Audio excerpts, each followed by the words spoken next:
And welcome back to MLG Anaheim. Benson, how you doing, brother? I'm pretty good. I'm you know, if I'm a Faze fan right now, I'd be really, really good because he kind of just demolished Curse a little bit. They absolutely dismantled Curse Black there in game number 1 on domination. I believe they ended up hitting a score of 206 points. So going into a search and destroy game, they've got to settle down a little bit, but I'll tell you what, Faze Red, you've got to, as a player, be feeling like you're on cloud 9. Oh, after 100%. what you have to just have so much confidence. And look, you know, we might maybe hype it up a little bit as commentators, but you talk to players, and as a player, you realize how much confidence and your overall ability to feel like I can crush another team. Right. You play at another level. Oh, you really do. You step it up, and the biggest thing from a player's perspective for everything, you know, I was talking to all the pros several times. Obviously, they say when you are down, trying to get your head back up is the hardest thing possible. It's very, very tough to do, but Curse are going to need to do it now because, you know, we both agreed if Curse don't take this, this is going to be a clean sweep by Faze. They need to shut down that momentum, and I'm looking at that guy on the screen right now. Me too. I actually was going to say all eyes are on Enable, and I believe, you know, for somebody that's been competing at LANs now for years on years, I think he too knows that all eyes are on him for game number 2. Because, you know, these day-to-day matches that happen and, you know, the league play and, you know, scrimmages that occur, people forget about those. But how you perform in a LAN is never really forgotten by the community. So he knows that, and he's going to have to step it up here. So we're going to kick game number 2 off, Search and Destroy on the map Sovereign. Looking at the perspective of JCap, who's actually got some hitmarkers. Hitmarkers on 2 different plays, just going for the quick wallbangs. Replays has gone down. Tipsy drawing first blood. Theory does get the trade for that kill, though. JCap picking up the assist there that you can see. Throwing those nades into that wall room, but nothing connecting as of yet. 2 versus 2 for now as Burns cleans up Theory, but JCap just playing a little bit passive with that Remington right now. And a 2v2, you've got JCap and Classic up for Faze Red, Enable and Burns trying to make it happen for Curse Black. JCap just going to try to make a move. It's actually going to be Classic that picks up the bomb here. And it looks like, I mean, they're going to make an honest effort to maybe rotate here over to A, and it looks like they're going to do just that. And actually a good rotation as both Curse Black players were set up pretty well on the B bomb site. Nobody around here. And Faze Red is going to be able to get this bomb down, no problem at all.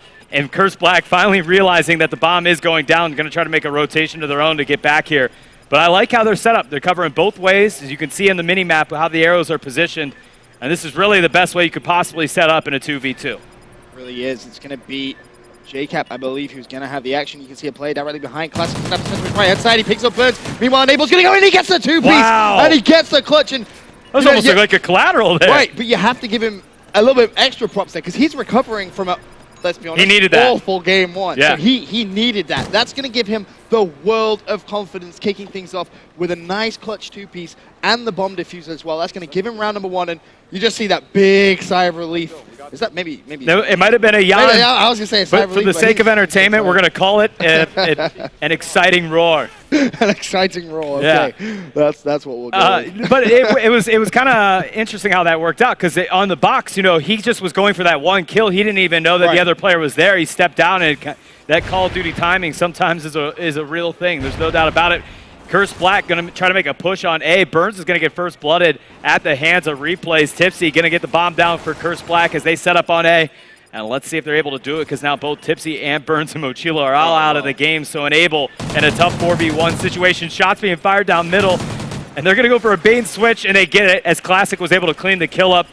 Nice play out of Faze Red. They handled that great. Yes, really strong play coming in from them. Replays cleans up the defuse, and that's going to tie things up at 1 round apiece. And you've got to give them props. That first blood on Burns was important. As soon as they got there, they recognized bomb was going to be going down. They pushed, they were aggressive, they played as a team, and that's something I'm really impressed, especially with Replays. Replays S&D, I've been lucky enough to actually play some 2v2s, GBs with Replays. Yeah. His knowledge and his anticipation of the opposition is just honestly second to none. It's Search and Destroy is such an interesting game. There's a high level of skill set, map awareness, and then there's a luck factor that goes into it more so than the other game modes as well. And you could see when Oracle on, sometimes the timing is impeccable of some of these players. As Classic's going to watch Blue Steps, he's about to get in a gunfight, does pick up Enable there, and now Burns is all alone here. As he's going to have to do something for his team. Classic has spot. Oh, he didn't spot him. No, he didn't. Burns 1 on 3. He's going to go underneath. Replays. Straight into a Bulldog. Nothing he could really do there. to be honest with you. But Classic picking up 3 kills that last round. That's going to put him 5-1. Oh, just a couple of rounds. Bulldog to the arrow, Yeah, that's gonna hurt. But good setup again coming in from Faze. Whenever they get that bomb down, they always seem to be in good positions. Obviously, that first round Enable got that kind of collateral, if you will. But still, their positioning is very, very good. And it's something which Faze really are that strong at when it comes to their search and destroy. Now, though, Curse on the attacking side, it's going to be Enable on your screen 3 and 2. So he already has 50% of the kills he got in 10 minutes. Classic 5-1, man. Yeah. Holding it down. Let's maybe watch him, even though we're on the offense. Tipsy's going to try to give it another shot again at the A bomb site. So bomb is going to go down. They were able to get it down, no problem last time, but they weren't able to stay up. So Tipsy already taken out. And sometimes that happens when you're the bomb planner. He was quickly taken out. There he's going to get a nice knife kill on Enable. And a 2v3. Only Mochila and Burns up. And Mochila, I kind of gave him a Spanish twist at the end there a little bit. Hey, he's Mexican. Yeah, I like it. Yeah. Oh, he's going for the defuse. Mochila needs to check that bomb. It's a 1-on-3. He's going to see one just from that cautious side. He gets shut down. They were so I actually, I could hear, that was the first time I've ever heard screaming out of a booth. Yeah. That's when you know you're on next level loudness. Right. That's because we're sitting right here, and I've never heard it up until that was. Needless to say, Faze Red is on a next level of hype here, man. They are, and they're playing very well. They're enjoying themselves on main stage. This is an elimination game as well. We have to stress that the loser of this, even though it's just the first game on Saturday morning, they're out. They go home. They pack their bags. Yeah, it's not forgiving these double eliminations. You got to play like a pro to stay in this. As Classic's going to get taken out, and now it's only Theory and Replays up, but Theory's able to pick up a nice kill on Tipsy.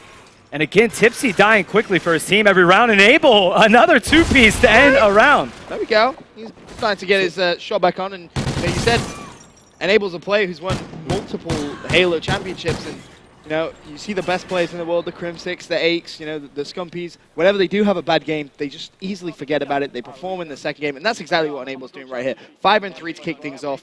Most kills in the lobby, tied there with Theory and Classic, of course. But Curse are still down. They need to pick up this round to tie it up at 3 rounds. Well, really the only 2 rounds that Curse Black won are those enabled 2 pieces to end the game. So it's definitely going to take a team effort. Burns struggling as well, which is why they made a rotation, actually giving Burns the bomb this time, allowing Tipsy to stay up. Probably a good play out of Curse Black to make this switch, and this time they decided to get it down at B instead of A, as Tipsy's going to watch blue steps. He's going to be very careful. Classic now in a 1-on-4. Let's see if he can do it. No, he can't. Burns cleans him up. And Curse just showing a little bit of life in them. 3 now in rounds, so not allowing Faze to pull away too far. But as you said, Faze is still very loud. Faze was the kind of team that even when they actually drop a round, there's still high fives. Replays is going to make sure they're pumped up, get them ready for that next round, and it's been crucial for their success. And jumping on board with Classic here. Let's actually watch Replays. He's going to be the bomb carrier for this Faze Red team. As now it's all tied up here at 3-3. Plays going to be pushing that right-hand side. Changes his class to the Vector. You see the trophy and the nade at his disposal. He's going to try and hunt down. I believe that's going to be Mochila right at the back of the map, but nothing is going to be found with that. The trophy system goes down. That's going to give him license to plant the bomb. And already, Theory actually down for first blood. That was Tipsy picking that up, but the bomb's going to go down as well now for us. So Faze in a pretty decent position right now. And Replays are just going to stay on top of that bomb, that nade. Just missing him right there. As Classic and JCap are going to pick up 2 kills himself, so is Burns. And now it's a 2v2 situation. Replay is just going to keep camping this bomb. I like this play. But Tipsy's going to take out Classic, so he's got to watch out now. 22 seconds left. Replay gets the one, the second play just there. But Tipsy cleans up 6 and 5, 15 seconds left. He's going to pick up that defuse, no problem. And for the first time in this search and destroy now, Curse going to take the lead 4 rounds to 3. Definitely getting some momentum back in this, and Tipsy, he is that kind of hype factor for this Curse team. When he starts playing well, they all just seem to click. They start gelling a little bit, but just an emotionless Tipsy. I'm used to seeing Tipsy, he's normally animated. He's normally high fives, like let's go, the big kind of roar, whereas he's just right now focused, concentrating, the call outs are coming out, just making sure they're prepared for this next round. And let's jump off with them. They're giving him back the bomb again. Right. They did decide to go with Burns, but Burns, They're going with this quick A push. Both times they've done it, they failed, but they were able to get the bomb down. However, this time, Curse Black is going to be able to draw first blood on Faze Red. That's big. Burns as well, pushing through. He shut down replay, so there's only 2 Faze players left. Let's have a look at JCap. He's in absolute no man's land at this point. Theory's just going to have to try and wait a little bit for JCap to get into a decent position before they push. And you can see the way, thanks to Oracle mode. Look at that top left, the way that Curse have set up. Not giving anything away. Theory, if he peeks around here, should pick up a kill. He's pre-firing the wrong area. He's going to get shut down now. It's all down to JCap. 23 seconds left. It's not looking good. And he is going to get taken down by Enable, who's 6-4. I might add Tipsy 6-5. Moch 7-5. But Curse, they've managed to stop that Faze hype train right now. Yeah, absolutely. And they needed to do, like we were talking about at the beginning of this game, crucial. they absolutely needed to win this game because Faze Red, after getting that 200-point domination score, had been fired up the whole time. And everybody's kind of contributing here. Burns was slacking for a little bit, but these last 2 rounds, he's come alive a little bit, has been able to connect a couple kills.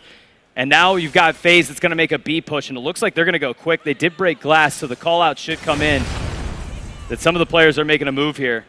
There he just peeks in. Nobody there. Going to throw that nade. And, oh, he tried it a second earlier. Could have maybe got himself a kill there. Just wait to see if he puts that trophy system down. Kill already gone down. That's Tipsy shutting down Classic 3 versus 3 because Enable was down for first blood. They're being very patient here. Wiz could have had that bomb down if he'd gone for it, but just lying, taking his time. The problem he has is, if you look at that mini-map, Curse is coming in from all angles now, and still Theory doesn't want to plant that bomb just yet, waiting for some support from his teammates. They're not in the best position to really give him maximum amount of cover. It's actually Burns as well, who's managed to just sneak inside, and he's going to make Theory pay for that, and that's actually bombed down as well. I'm not sure if he knows that, but Curse in a good position to take this search and destroy now. And Burns, he's gonna hang out here. I don't think he knows that. I don't think he saw it. I really don't. But it's going to be 2 versus 2. So if he checks it, in fact, now he must know. He just needs to stay alive, or he's going to get charged from the left-hand side. He goes down. Now it's going to be Moch in a 1-on-2. But he does know that bomb's down. 15 seconds left. They don't have the time to rotate. I think he just saw him. And both Faze players are going to go for the challenge. And that was smart play from Faze. They both stood up very quickly. They recognized Machilla was there. Too many times you see a player carry on trying to plant the bomb, get a little bit nervous, yep. And then they get 1v2'd. And Burns probably hung out on the command deck a little bit longer right. than he should have. Yeah, just a little too long. But Faze obviously needed to pull back there. Yep, they did. 5-4 though, still in favor of this Curse team. Let's have a look. Curse on the attacking side. Tipsy 7-6. Moch 7-6 as well. Curious to see their strategy. They've gone A quite often. It looks like finally they're going to go for a B push. Are Faze expecting that? 3 players rushing straight towards B, so that's been the motto every round for them on offense. They have rush planted either of their bomb sites. Get that bomb down. That's what Burns has done. Trophy system down. 20 seconds in, gets taken out by Theory though on the flank, and Theory's going to pick up 2 kills there. Enable needs to get that 1. Does so, pre-fires that left-hand side. There is a player that is going to be pushing in with that Bulldog. It is replaced, but Enable all by himself doesn't matter. Faze coming back into this search and destroy, taking it to around 11 for his. Nicely done from them, and that was all Theory. Got to give him some props. A very quick underground rush, came straight up behind Burns, who was planting that bomb, and he kind of recognized it. You said it yourself.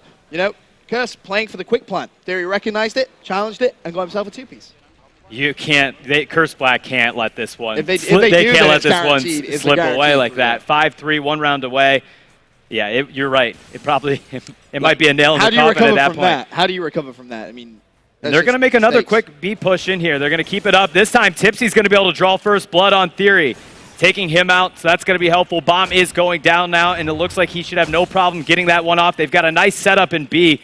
They got 3 players that hang out here. Replays gets a nade in there and is able to take out Burns, so makes it a 3v3 situation. And look at Enable. Once again, we've seen him do this so often in S&D. Plays for his life, but a big kill comes in from JCap. Enable is going to clean up Classic Machilla. Oh, Enable gets 2. So that's going to leave JCap now all by himself. It's a 1-on-2. He knows Enable's playing for his life. He's going to clean up Moch, so it's a 1 versus 1. He knows Enable was at the back of the map. He could maybe just go for the defuse. 20 seconds left. He's peeking. Enable fires. JCap's weak. He's looking for the kill. 15 seconds left. Is he going to have time to go for the defuse? He needs to get the kill quickly. He sees it through the wall. No. Shoots. Doesn't get it. 10 seconds left. All Enable needs to do now is check that bomb. He needs to make sure he gets there, though. 5 seconds left. This could be close. This could be very close. 2 seconds. Did he get up there in time? He walked into the wall. But he gets it. Did he get it? No, he got it. He got the defuse! He got the defuse! J-Cap just went huge! Oh my goodness! God. It took a while for the score to come up and enable. He ran into the wall when he was walking up the stairs. No. That small 1 second mistake costing him. And you have to think, Wiz, a one-on-one. Oh, that's man. a one-on-one. Oh, no! Let him know, Cap. Oh, Let no, him he know. hit him with it. Oh, my. I'm at a loss for words. Yes. A one-on-one with 10 seconds left. He just had to get up there and get the kill. He could have shot I don't through know the why. window. Yeah, why didn't he just peek up did he through not shoot the through window? I know, and I think immediately looking at Enable after that, you could tell he was filled with a lot of regret. 10-6. He played well. He recovered from let's be honest, was an awful first game. But yeah. And then he dropped Around double 11, digits. He won a couple big rounds there, but that was round 11, 1 versus 1, crucial game, and he misses the kill. I mean, no good. Well, I guess now we got to find out, can Curse Black really start coming back here? If so, they're going to have to do it on Blitz game number 3. Don't go anywhere. We'll be back after this quick commercial break.